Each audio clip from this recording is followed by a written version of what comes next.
Start the, Next okay, and I'm going to share week, the will, screen here. next week will be late because there's the last of Temple Bethel's diversity, equity, and inclusion series. Okay, all right, very good. Probably runs till 12:30. Okay, So, let's see. I think this is. or timing, sorry, till 11:30. Right. Okay. Okay. So participants now see this. Great. All right. So let's start here. We begin with a statement by Rav, who states that Megillah bizmana korin ota afilu biyachid. If you, because we've been talking about, sometimes you have to move the reading of the Megillah. It might fall on Shabbat, or it might be a day when villagers are going to come into the city for Monday and Thursday, the market days. And therefore you can move the reading of the Megillah. According to Rav, if it's read on the appropriate day, that is the 14th of Adar, then even an individual, you don't need a minyan to read it. But if you don't have a minyan, he says, you do, if it's not on the proper day, if it's not on the 14th for whatever reason, you need a minyan to read it. Rav Asi Amar, Bein Bizmana, Bein Shalo Bizmana Ba'asara. So Rav Asi says you always need a minyan to read the Megillah. Hava Ovada V'chashle Rav La de Rav Asi. And then we have this real life experience. There was an incident where Rav had to read the Megillah on Purim, and he was concerned for this opinion of Rav Asi. And so he made sure to get 10 people to read the Megillah on Purim. So then there's a question though, but Miyamar Rav Hachi, did he really say this? Because we have another opinion in his name. B'ha'amar Rav Yehuda Barei de Rav Shmuel Bar Shelat Mishmei de Rav. So we have Rav Yehuda, the son of Rav Shmuel Bar Shelat, who said in the name of Rav, if Purim occurs on Shabbat, then Shabbat Eve is the proper time for reading the Megillah. And the surprise here is with regard to the wording of Rav's statement. Is Shabbat Eve, that is Friday, the proper time for reading the Megillah? Isn't Shabbat itself its proper time? Rather, is it not true that this is what he said, that this is the way his statement should have been understood? Reading the Megillah not at its proper time is like reading it at its proper time. Just as at its proper time it can be read privately, so too, not at its proper time it can be read privately. Let's see the note here. What's going on here? Okay. The Megillah is read in its time, even in private, in accordance with the opinion of Rav, who was a teacher of Rav Asi. Rabbi Yochanan concurs with Rav's opinion. One should seek out a quorum of 10 to read the Megillah ab initio, that is, if you can. I mean, in the first place, you should try to get a minyan in accordance with the custom of Rav, but if it's not possible, it is read privately. If the Megillah was read in public and an individual was not present, he may read it privately even from the start, as it was already read with a quorum of 10 in that same place. In such case, oh wait, this was not the notes. Where's the notes? Oh, that's the halacha. Okay, let's see. Not at its proper time. I think this is the note we want. Oh, isn't it so? Okay. Some explain this phrase to be referring to the other commandments of the day, like Purim feast and sending of portions. So when he says here, yeah, because did I get? Okay, so when it said here, if Purim occurs on Shabbat, so Friday, Shabbat Eve, is the proper time for reading the Megillah. So the confusion is that. Let's see. I just want to know how they write it here. Alalav hachika. No. Erev Shabbat zmanam. Shabbat zmanam. That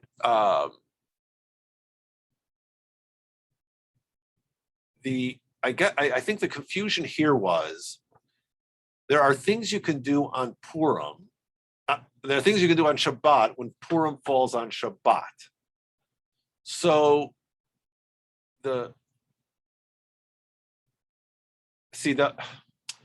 sometimes his notes are a little more confusing. the way it's written here is Purim shechal lehiyot b'Shabbat. Purim that falls on Shabbat, Erev Shabbat is its proper time. It doesn't say what it's proper. He's told us it's for Megillah reading, but the text itself, the reason why it's confusing is it says Shabbat itself is the proper time for Purim, right? If Purim falls on Shabbat, Purim is on Shabbat. What does it mean? Erev Shabbat is the proper time. Shabbat is the proper time. Oh, Ella, this is what it means. Shalo bizmanam kizmanam, that when it's not on the proper time, when it's not its proper time, and here the assumption has to be not at the proper time for reading. When it's not its proper time for reading, as its proper time for reading, just as its proper time for reading is done with the Yachid, Af Shalo Bizmanam, when it's not read, when Purim is not observed at its proper time, even an individual can observe Purim with the reading. So it's a little bit confusing there because it's not clear what the Zmanam refers to. Is it referring to reading the Megillah, or is it referring to observing Shabbat? And that's what the note is telling us, that there were other mitzvot. You know, you had the Purim Seudah. There's 4 mitzvot for Shabbat, 4 mitzvot for Purim. The reading of the Megillah, sending gifts to people, tzedakah to the poor, and the Seudah. So certainly the Seudah you can have on Purim itself. So that's I think what the confusion. What does it mean zmanam? What are we talking about at its proper time? All the mitzvot, some of the mitzvot, the reading of the Megillah. So this was the confusion, because Rav seems to be saying at one time, up here, he was suggesting that it can be read privately at its proper time, but you really should have a minyan. And down here, he's saying,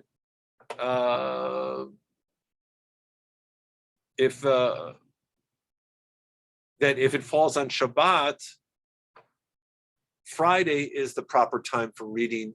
No, wait, no, the statement of Rav that was confused. Shabbat. No, I'm confused. The Gemara expresses surprise with regard to the wording of Rav's statement in Shabbat Eve. Yeah, so his statement up here was, if Purim occurs on Shabbat, Shabbat Eve is the proper time for reading the Megillah. And the confusion was, it seems like, wait a minute, what do you mean it's the proper time for it's the proper time for Purim on Shabbat, the proper time for Purim is Shabbat. So there was confusion there. And the conclusion was that whether or not Purim, the Megillah of Purim, is read on the 14th or not on the 14th, it can always be read privately. Whereas up here, he was suggesting if it's not read on its appropriate day, if it's not read on the 14th, you don't read it privately. So the Gemara rejected that argument and said that what Rav's statement was not made with regard to reading the Megillah with a quorum of 10, rather, my Erev Shabbat Zmanam la'apuke midirabi. He was making the statement to respond to something Rabbi Yehuda Nasi had said. Since the readings in the large towns were already deferred from their usual date, right? We saw that if Shabbat falls on if Megillah, if Purim falls on Shabbat, we defer to a different day for the large towns. And the Megillah was not read on the 14th. They are deferred to the day of assembly. That's what Rabbi Yehuda Nasi was suggesting. You don't move it to the Friday, you move it to Thursday. 2 days, you move it up. This Rav is teaching us that Shabbat Eve is the proper time for these towns to read the Megillah, that you move it up just to Friday in the large town. So this was the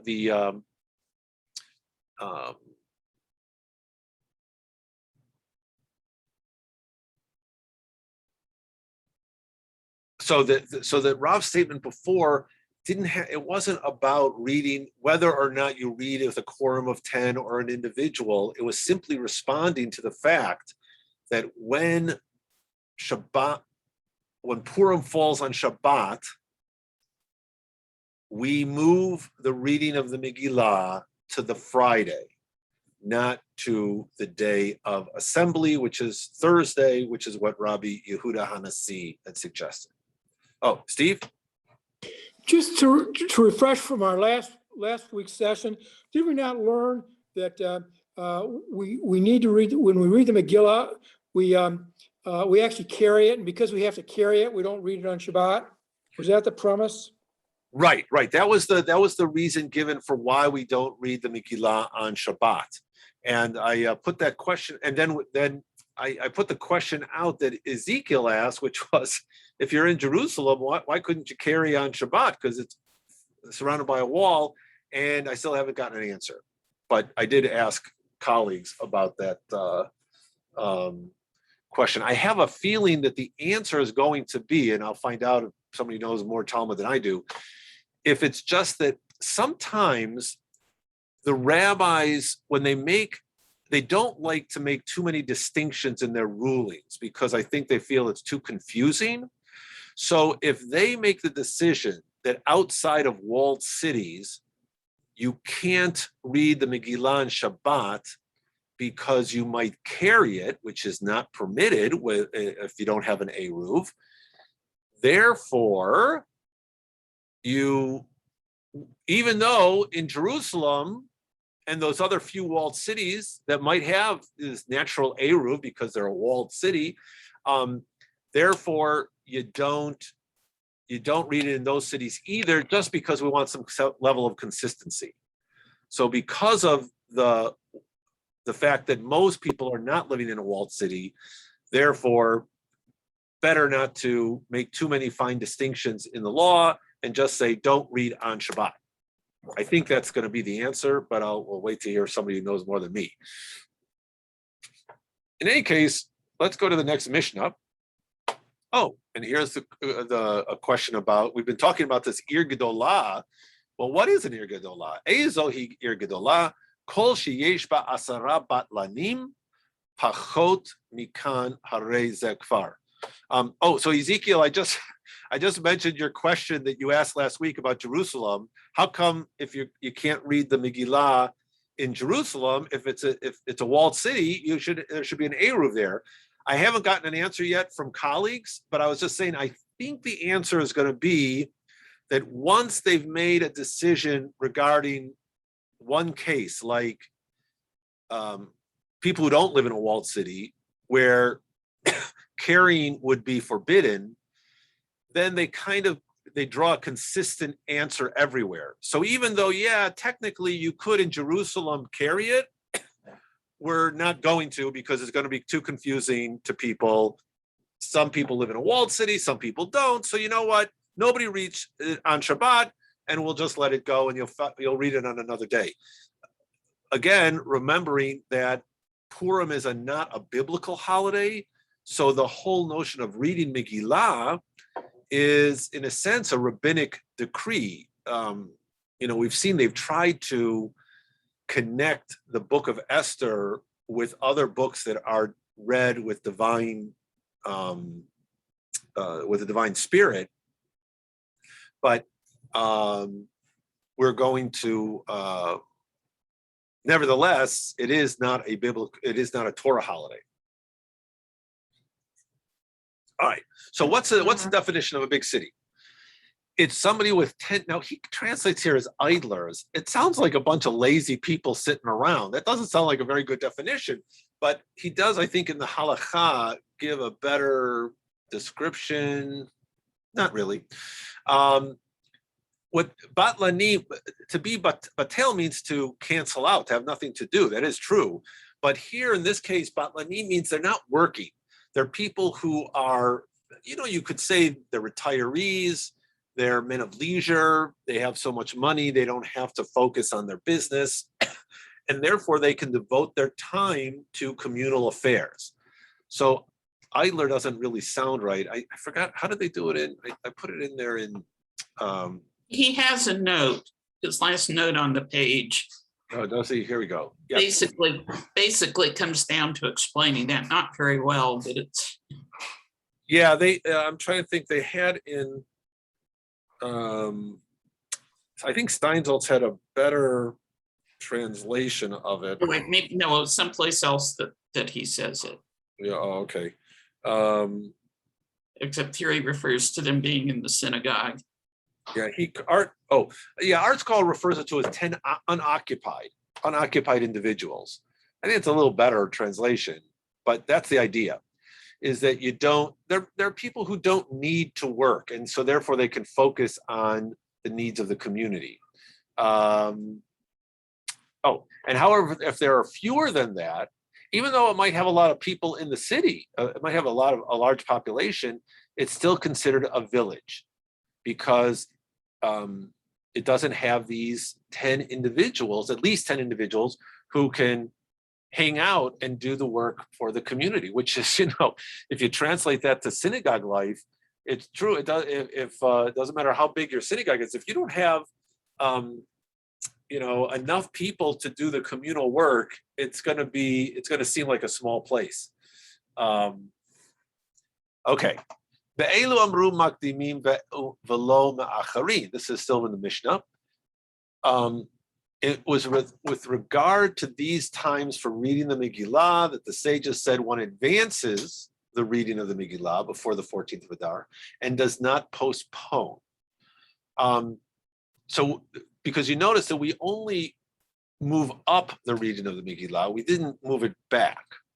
Aval zman atzei chohanim v'tish'a b'av chagiga v'hakhel ma'acharin v'lo makdimin.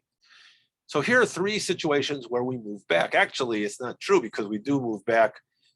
Shushan Purim is moved back to Sunday if it falls on Shabbat. So we do move it in a certain case. But for the most part, we're always moving the reading up a little bit, according so far to the text. So here are three cases where we move it back. The time of Atzei Kohanim, and if you remember, that was from in Ta'anit. That was the story of the people who donate wood for the temple, and these families did it, and they were accorded this special, like, celebratory day when their family history was they would give wood to the temple. They would donate wood for the temple. If their special day fell on Shabbat, they moved it back to Sunday. Same thing with Tisha B'Av, and that is still the custom today, fast days as well, that we move the fast day from Shabbat to the day to Sunday. And the Chagigah. The Chagigah is a festival. He calls it a peace offering. It's really, a better translation is a wellness offering, well-being offering, because you brought it on for positive reasons. If you just wanted to make an offering, if you wanted to, out of gratitude, you wanted to make an offering for your family, you would bring a, wait, that's not I'm getting confused. The Chagiga is the festival offering, not the shlamim. I was getting them confused. The festival offering that you would make on the special offering for the festival. Let's see what he says here.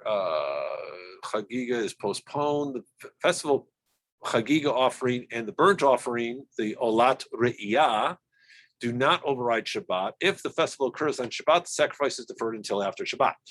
So the Chagiga that would be offered on Passover, on Sukkot, on Shavuot, because the holidays, in this case, you have a number of days for the holiday. You don't have to make this offering on Shabbat itself.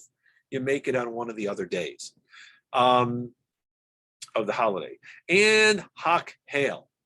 So Hak Hail is described in the book of Deuteronomy, and it is a day, it falls during Sukkot, and you would bring the community together to hear the king read the book of Deuteronomy.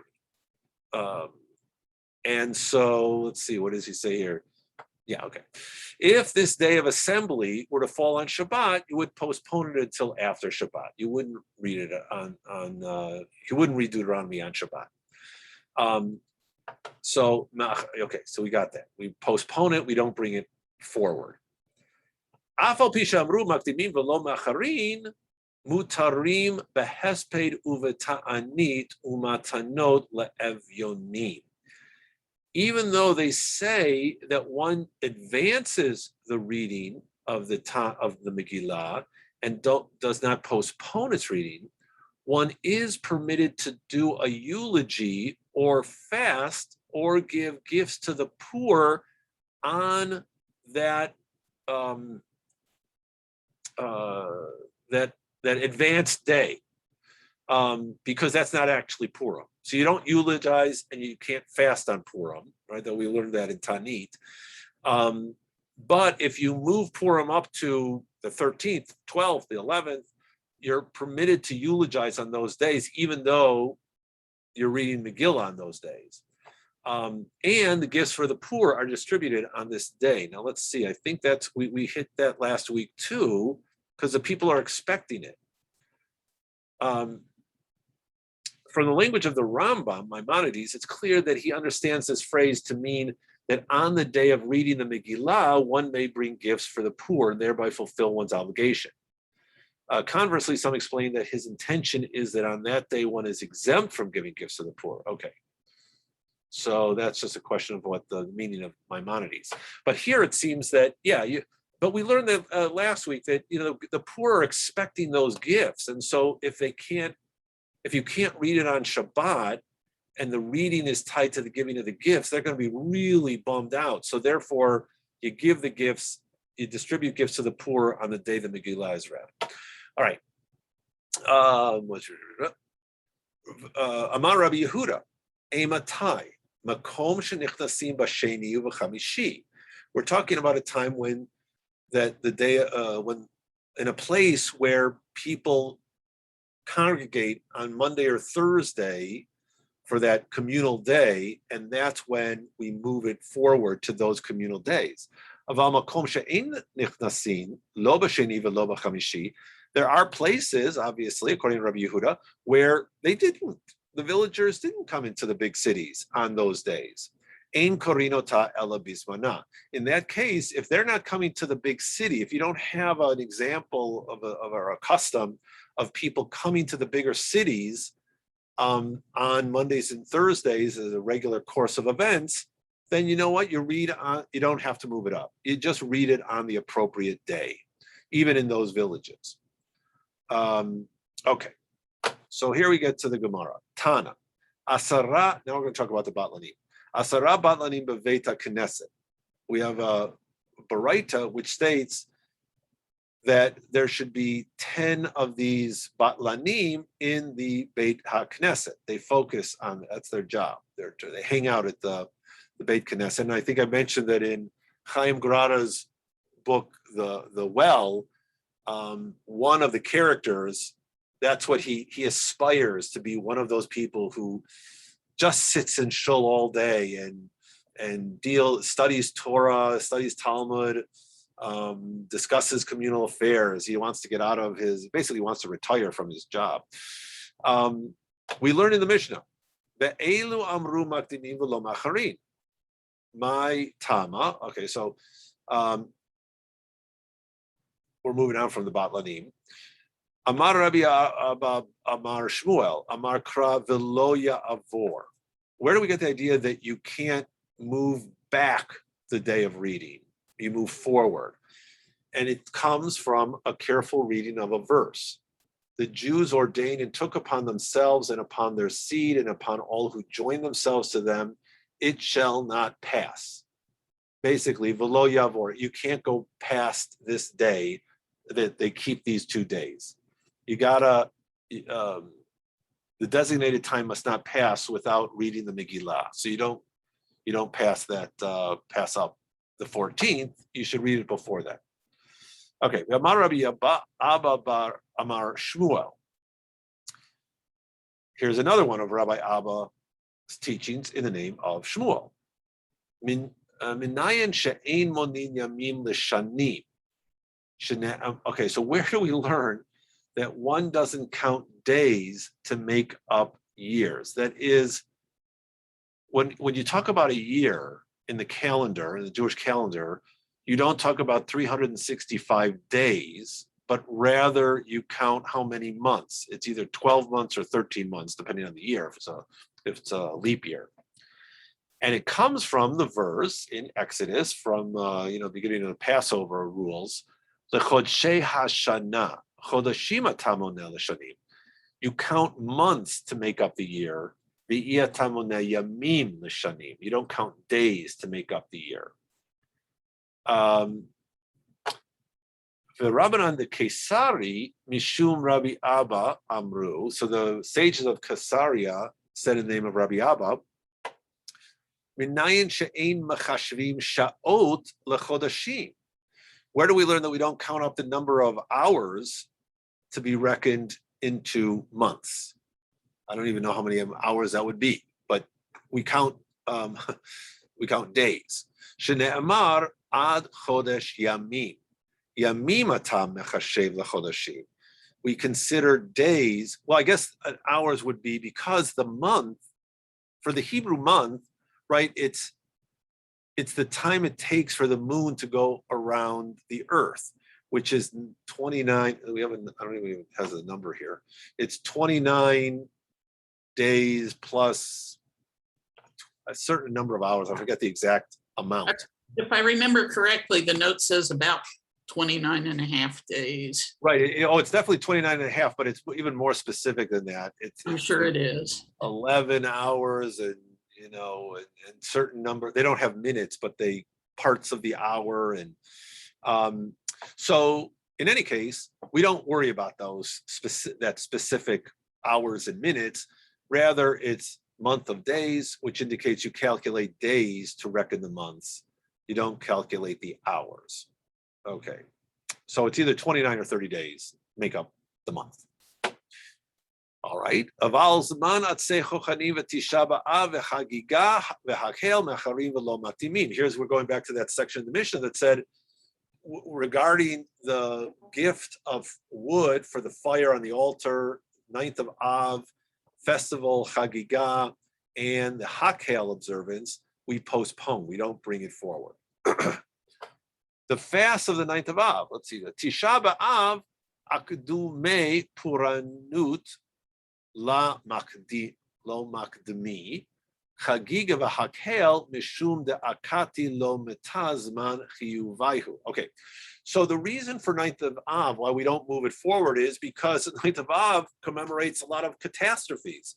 So we certainly don't want to move that forward. You don't want to advance that. You want to wait as long as possible before you get to thinking about the terrible calamities that occurred on the 9th of Av. Regarding the Chagiga and the Hakel, you can't advance them because they haven't, the time for the observance hasn't occurred. The Chagiga offering is offered on the first day of the festival. Well, you can't, if Sukkot hasn't occurred yet, how could you offer the Chagiga? So you have to wait for the festival to occur, and then in the following days of the festival, you can offer it. Same thing with Hakel. If Hakel occurs at the time of Sukkot, you can't have it before Sukkot occurs. Tana, okay, we have a Baraita. Chagiga v'chol zman chagiga me'acharin. B'shlama chagiga de'i mikla b'shabta me'acharin la levatar shabbata. Elazman chagiga mahi. All right, so it says here, now here comes the confusion. Chagiga, and all of the time of Chagiga, we postpone it. What does that mean? The entire period of the Chagiga, we postpone. So they try to explain, okay, it's understood that when the Baraita says the Chagiga is postponed, if the festival occurs on Shabbat, yeah, okay, if the first day of Pesach is Shabbat, then you can you can postpone it until after Shabbat and sacrifice it during the Chol HaMoed, the intermediate days. But what does it mean, Zman Chagiga? That sounds like you're postponing the entire festival period. So Amar Rav Oshaya, Chachi Kamar, Chagiga b'Shabbat ve'olat re'iyah afilu b'yom tov, dizman Chagiga me'acharin. So he says what it means is we're talking about two different sacrifices. You've got the Chagiga, which is the offering, the festival offering that's made on the festival, in which you have time throughout the festival to offer it up. So you don't have to offer it up on Shabbat. The Olat Re'iyah is an offering that a person coming to make pilgrimage is obligated to offer just for showing up in the temple. So even, he says that you don't even offer on the festival itself, despite the fact that a festival day is the time for sacrificing a festival Chagiga. The burnt offering of appearance may not be sacrificed until after that festival day, even if it fell in the middle of the week. Now we're going to learn about this, explain why. What's the deal here? Mani, so whose opinion is this? That's Beit Shammai's opinion.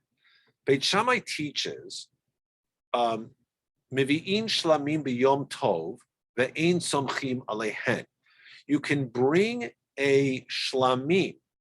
This is that well-bead offering that a person can bring. That a person brings for a whole host of positive reasons. Good things are happening. So you bring shlamim on that day, and I believe that Chagiga falls under that category. It's a shlamim, which means, and the other thing about a shlamim is the person bringing the offering also eats of it. You have to eat of the offering, of the shlamim offering, for it to be fulfilled. So you bring your shlamim, and in the Chagiga, I believe, is offered up by the priest and eaten by the priest. They can offer that on a Yom Tov, on a festival day. Even though on a festival day, according to Beit Shammai, you don't place your hands on the offering. That's not considered something done on a festival. It says it's prohibited here. Leaning on the animal is considered a prohibition of the festival. Aval lo olot. But burnt offerings, an olah is different from a shlamim or a chagiga.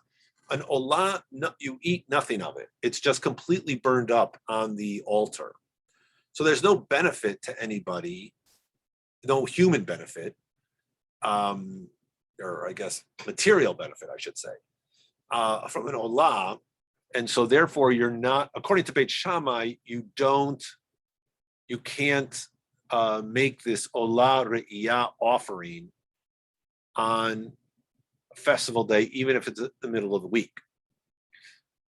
because we don't do that on festivals. Here it says that since they are not eaten, their slaughter is not considered food preparation, and it therefore constitutes a prohibited labor on the festival. Oh, right, of course, because forgot to mention that. The difference between, it even said it up here. The difference between Shabbat and festivals, or one of the key differences, is you can prepare food on a festival for the day that you're preparing the food for. Obviously, we don't prepare food. We can't cook on Shabbat for Shabbat, but you could cook on the festival for the festival. And therefore, that's why you can bring these offerings that you're going to eat of, but not the burnt offering because you're not eating it. Beit Hillel says, Mevi'in shlamim ve'olot, doesn't matter. You could bring either of these offerings, and you're also allowed to do smicha, placing hands on the offering. Now, Rava says, he's going to explain to us the meaning of the Braita. Chagiga, kol zman chagiga me'acharim, tefei lo. So when it says chagiga, that you can postpone it on Shabbat, because you can use any of the days of the festival. Remember, Sukkot and Pesach are 7-day festivals. you can use the entire time of the festival to make the offering of the Chagigah, but you can't go past the offering. You can't make, if you blew it and you didn't bring the festival offering during the 7 days of Passover or Sukkot, can't bring it anymore. You lost your chance. The Tanan, as it's taught in the Mishnah itself, Mi shelo chag b'yom tov harishon shel chag, if you didn't observe the festival offering, the festival day on the festival, the festival offering, on the first day of the festival, chogeg v'cholech et kol haregel kulo. You can observe it on any of the other days of the festival. V'yom tov ha'acharon shel chag, and you can even offer it up on the last day of the festival, which would be like, on Pesach, the 7th day of the festival is also a day of celebration. So even that last day, you could offer it up. Avar haregel v'lo chag, if the 7th day of these festivals passed and you hadn't offered up your chagiga sacrifice, you can't do it anymore. You're no longer obligated to bring it, and therefore there's no, as he says here, there's no restitution. He's not obligated to pay restitution for it. So you missed it. Rav Ashi Amar, Chagiga v'chol zman chagiga ma'acharin, ve'afilu atzeret dechag yoma ma'acharin. Rav Ashi said that the brayta should be understood as follows, that the chagiga may be postponed for the entire time period of a festival, for all those 7 days, and even Shavuot, right? Shavuot's a 1-day festival in Israel. It's a 2-day festival in diaspora, but it's a 1-day festival. You don't have 7 days, but you know what? You're allowed to stretch it out for 6 days, just like the other holidays. And I just want to say that the vestige of that today is you don't say Tachanun, the Tachanun prayer, the supplicatory prayers during the festival, Pesach and Sukkot, until after the festival is over. We go back to Tachanun. But on Shavuot, which is the 6th day of the month of Sivan, we don't recite Tachanun until after the 12th day. So until after, so we take that week off because because those are all restitutional days for the ancient sacrifice. So that's the only vestige we have of it today. Ditanan, as we learned in the Mishnah, Modim she'im chal atzeret lehiyot b'Shabbat, if Shavuot fell on Shabbat, sheyom tibuach achar Shabbat. The day of slaughter, the slaughtering of these special sacrifices would be after Shabbat. The Chagigah and the burnt offering. Amar Rabbi Alazar, Amar Rabbi Chanina, Rabbi Natan. Oh, here's some weird things also that occur, or that now we get into unusual occurrences on these days by certain rabbis. Rabbi Yehuda Hanasi, Nata Nitiya Befurim, Berachat Bekarona Shel Tzipuri B'Shiv'a Asar B'Tammuz, Uvikesh LaKor Tisha B'Av V'Lo Hodu Lo. Okay. He planted a tree on Purim, even though planting a tree is considered malacha, is labor. He bathed in, now he translates it here as in a wagon, when the wagons were traveling through Tzipori. The question is, how do you translate korona here? And he explains in the language section that it probably, or it makes more sense actually, that in this case, it's based on the Greek word karene, which means spring or flowing water, and kar means it's cold. So a cold spring. That makes a lot more sense to me than trying to make sense of wagons. A corona is also a wagon. How you get wagon, what that has to do with taking a bath when wagons are going through Tzipori. I think it makes more sense clearly that he bathed in a cold springs on the 17th of Tammuz, which is a day, as we learned in Ta'anit. You don't take baths on these fast days. And he also sought to abolish the fast of 9th of Av. And with respect to that, the sages did not agree with him. Okay. So what's going on here? We're, of course, going to get a little more detail. Amar lefanav Rabbi Abba bar Zavda, Rabbi lo kach haya ma'aseh. That's not exactly what happened.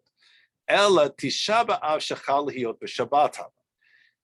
Regarding Tisha b'Av, it was a year in which Tisha b'Av fell on Shabbat. Udechin le'achar Shabbat. And so, of course, the practice is to observe Tisha b'Av that year on Sunday. And Rabbi's opinion was, ho'il v'nidcha, since you've already pushed it off anyway, yidacha. Just there's no need to observe Tisha b'Av at all that year. And so in a year that Tisha b'Av falls on Shabbat, we don't observe Tisha b'Av. And the sages didn't agree with that idea. Karei alei tovim ashnayim min ha'echad.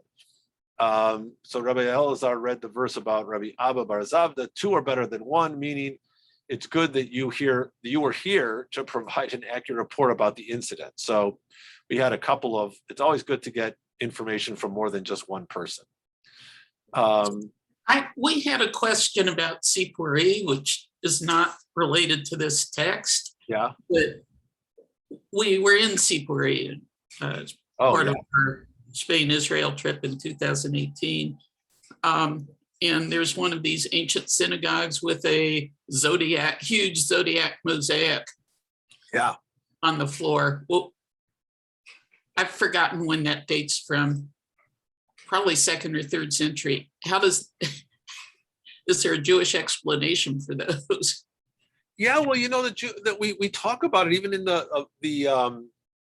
we had a passage where just recently about don't fight with somebody whose mazal is ascending, and the mazal, it was connected to these zodiac signs. So the mazalot are the zodiac signs. So clearly they had this idea of good fortune somehow related to the the horoscopes,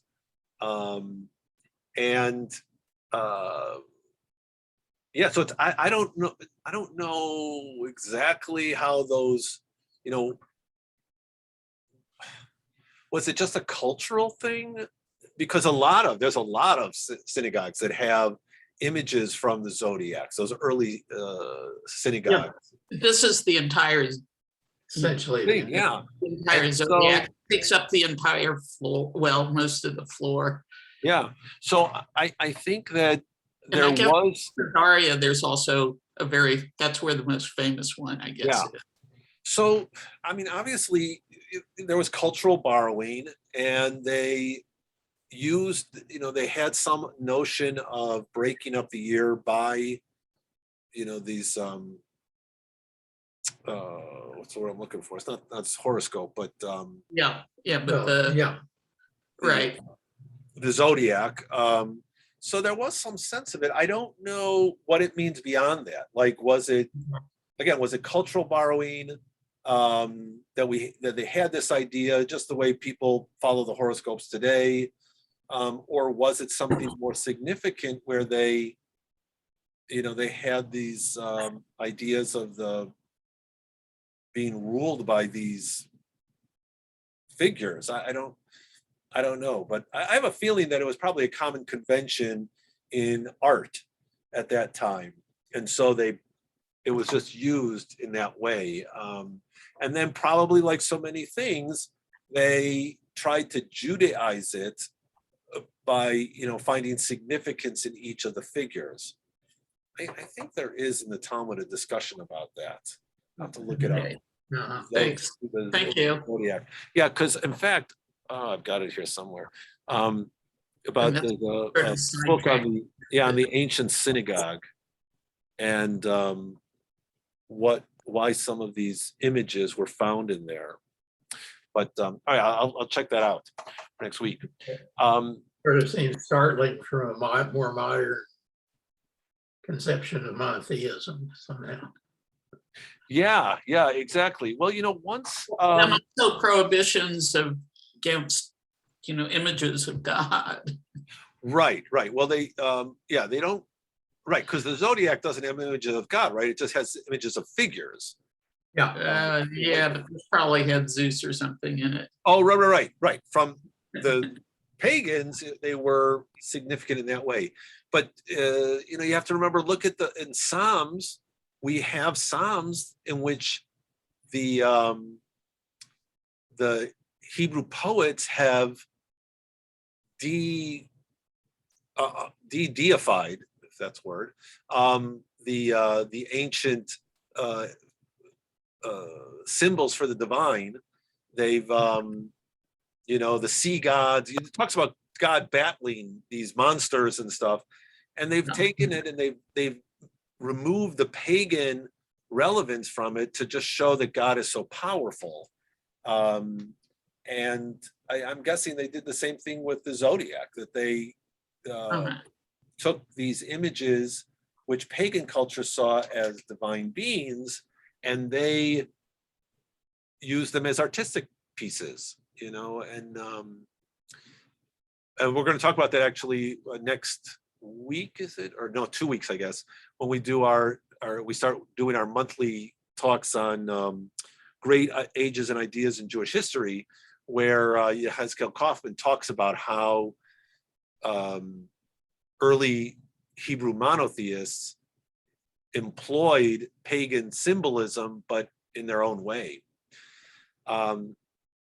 Okay, here we get to, so now we got Rabbi Yehuda Anasi planting a sapling on Purim. Okay, did he really do such a thing? Didn't Rav Yosef teach with regard to the verse, therefore the Jews of the villages who dwell in the unwalled towns make the 14th of the month of Adar a day of gladness, feasting, and Yom Tov. It says that in verse 19 in chapter 9, refers to Purim as a Yom Tov. The term, let's get to the original terms. Simcha. Simcha means no eulogizing. Mishta means feast, prohibited to fast. Yom Tov means no malacha, no labor on Purim. Rather, so how did Rabbi plant a tree? That's considered malacha. Ella Rabbi bar arbesar hava v'chinata b'chamesha chamesar nata. Okay, so all right, well, so obviously Rabbi Yehuda observed Purim on the 14th, and then he planted it on the next day. What's the big deal? Oh, wait a minute. Ini Rabbi Tiberia Hava. Rabbi lived in Tiberia. That was a walled town. Not only that, Mukefet Choma mimot Yehoshua ben Nun. It was a walled town from the days of Yehoshua ben Nun. So how could he have done it? Oh, okay. Well, so switch it around. Ella Rabbi bar Chamesar Hava. He was living in Tiberia. He observed Purim on the 15th, and so he must have planted on the 14th.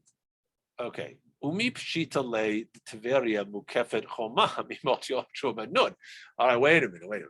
Wasn't it? No, see, so the translation here was very confusing to me. I think you have to read it. I don't know if they made a mistake or I'm just not clever enough to understand what he's saying, but it makes more sense to me if you translated mi pshitale. Was Tiberia actually, or was it so obvious that Tiberia was a walled town from the time of Yehoshua ben Nun? Maybe it wasn't so. Maybe it wasn't obvious to everybody that it was a walled town in the time of Rabbi Yehoshua ben Nun. It wasn't considered a walled town, so we got a problem if he was planting it if he was observing Purim on the 15th. All right, so here's some more information. This guy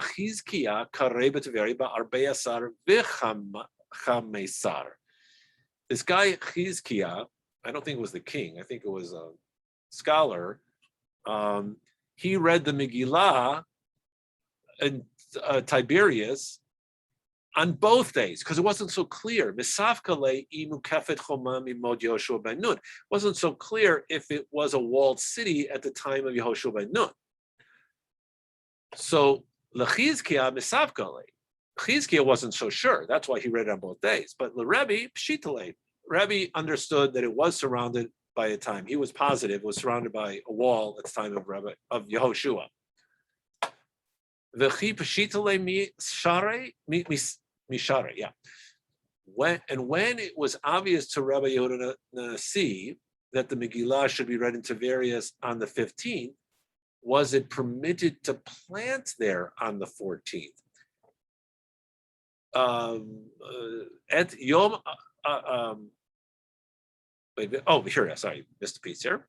The Hakativ Megillat Ta'anit, in that book that we heard about in Masechet Ta'anit, we heard about this book, Megillat Ta'anit, the sefer of the scroll of Ta'anit, that at Yom Arba'a Asar, at Yom Chamisha Asar, Yomei Puraya Inu. These are both days of Purim, the lo lemispad bahon. We don't eulogize on them. So wait a minute, even if he knew that Tiberias was a city to read the Megillah on the 15th, still, how did he plant a tree on even the 14th? Because we're told in Megillat Ta'anit that you're not supposed to eulogize on either of these days. Ve'amar Rava lo nitzracha ela le'asor et shel zeh bazeh ve'et shel zeh bazeh. The statement is necessary only to prohibit those who observe Purim on this day from eulogizing on that day, and those who observe Purim on that day to eulogize on this day. The idea is you can't eulogize on either of these 2 days, the actual days of Purim. Aval malacha yom echad v'tulo. But when it comes to malacha, you can't do prohibited labor on the day of Purim, wherever you're observing it. But the other day, the 14th or the 15th, you can't be limited to observing, to working on the second day. So it's only 1 day where you're prohibited from working. Ini, wait a minute, was that so? V'harav chazaya lehahu gavra dehava ka shadei kitana bepuria v'lat ye v'lot samach kitane. Oh, well, we have a situation here. Rav saw a person planting flax on Purim, and he cursed them, and the man's flax never grew. So how about that? The Gemara answers, in that case, Hatam bar Yomahava, he was planting it on the 1 day he wasn't allowed to plant flax. So, whatever day they were observing Purim in that town, that's the day he was planting flax, and therefore was prohibited, and that's why it didn't grow when he got cursed. Rava Borei de Rava Amar, Afilu Tema, Biyome, Hesped V'Ta'anit, Kabilu Alayhu, Malacha Lo Kabilu Alayhu. All right, so we've got a different response from Rabba ben Rava. Even if you say that Rabbi Yehuda Nasi planted the sapling on his own day of Purim, that is, if he was observing the 15th in Shushan Purim in Tiberia, it was still permitted to plant the sapling. That's because the Jewish people accepted upon themselves the prohibitions against eulogizing and fasting on Purim. They did not accept upon themselves the prohibition against performing labor. And we have this verse here, Deme ikara kativ simcha mishte yom tov. But eventually, right afterwards, it says in verse 22, la'asot otam yemei mishte v'simcha.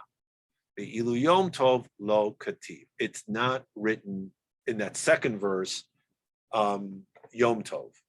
So we understand from this that there's a prohibition, that there's no prohibition against performing labor, malacha, on that day, on either day of Purim. Okay, the Gemara asks, if labor is permitted on Purim, then ve'ela Rav, my tama letaye lahahu gavra. What did he curse the guy for? Divarim mutarim ve'acherim nahagu bahen isur hava uva'atre de Rabbi lo nahu.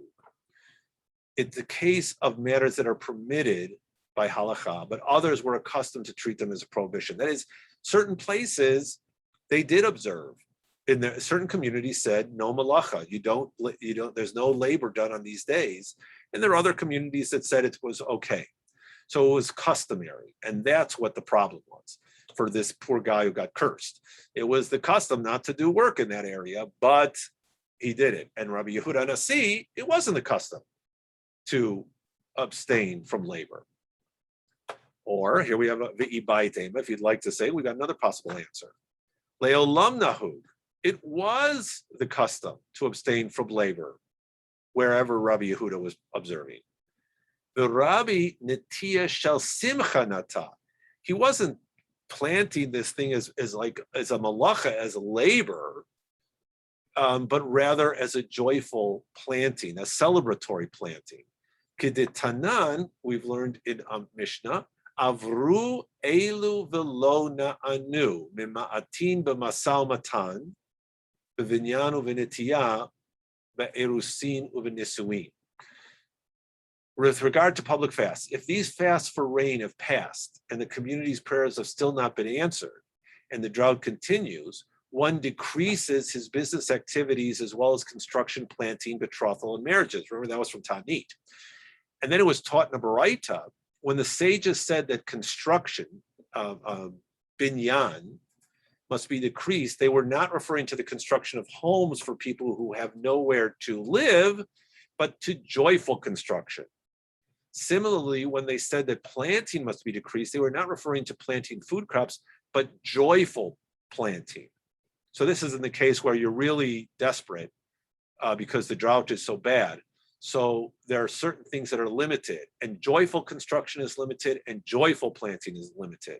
What's joyful construction? One who builds a wedding chamber for his son.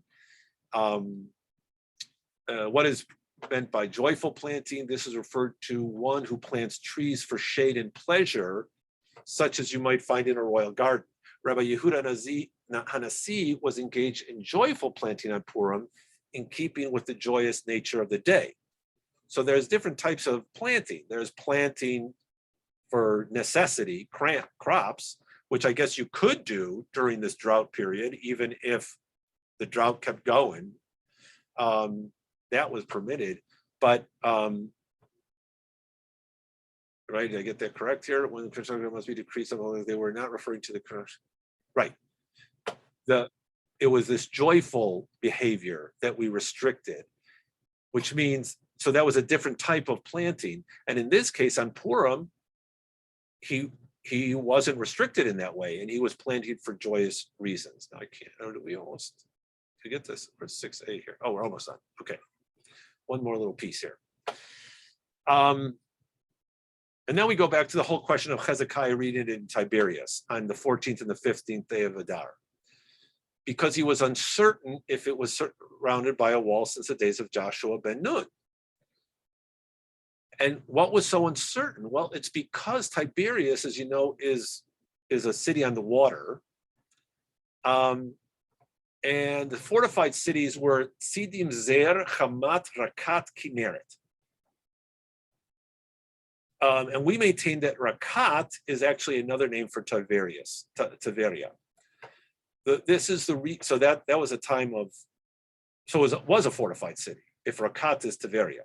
This is the reason that he was uncertain. Although Tiberia was surrounded by a wall by the time of Joshua, he wasn't so sure because there's a wall of the sea. There's no physical wall on one part of Tiberia. So does that count? And the Gemara asks, if so, why was he uncertain? I mean, the sea is certainly not a wall, as it is taught in a Baraita with regard to the sale of houses in walled cities, which has a wall, indicates that the city has a bona fide wall and not merely a wall of roofs. So therefore, if a city is completely encircled by attached houses, there's no separate wall, it's not considered a walled city. But the next verse, which is referring to cities that have no wall round about them, excludes Tiberias from being considered a walled city. As the sea is its wall on one side. So according to this Baraita, based on the understanding of walled cities in Leviticus, Tiberias, because part of the protection around the city of Tiberias was the seawall, and therefore it wasn't considered really a walled city, and therefore he wasn't certain. Where he was uncertain was with regard to the reading of the Megillah. What are the unwalled cities and what are the walled cities that are written with regard to the reading of the Megillah? Is the difference between them due to the fact that these unwalled cities are exposed, whereas walled cities are not exposed? If so, then you could say that Tiberias is exposed because it's not completely surrounded by a wall. Or perhaps the difference is due to the fact that these walled cities are protected, whereas those unwalled towns are not protected. And in that case, Tiberias is protected because even though the sea is part of the sea is part of its protection. So let's just finish here. Though Gemara relates that Rav Asi read the Megillah in the city of Huzal in Babylonia on both the 14th and the 15th day of Adar because he was uncertain if it had been surrounded by a wall since the days of Yoshua ben Nun. Huzal was an ancient city, and some say a different version of this report was according to which there was no uncertainty, that the city of Huzal of the house of Benjamin was walled since the days of Joshua ben Nun. Anyway, the point is that there's this discussion, this confusion about walled cities. If we don't know if a city is walled from the time of Yehoshua or not, the appropriate thing to do was to read it on both days. And that's where we're going to leave off. We'll pick it up next week when we get to 6a, because we're not even sure that Rakat is Tiberia. So there's a lot of indecision here, uncertainty, whether Tiberias can be considered completely walled because part of its protection or part of its defense security system was the sea, but is Tiberia even that city that was referred to in Joshua that up here in Rakat? So we don't even know that. So a lot of stuff that we have to figure out and that we'll talk about next week and we'll come up with it, we'll determine it, but we'll stop though.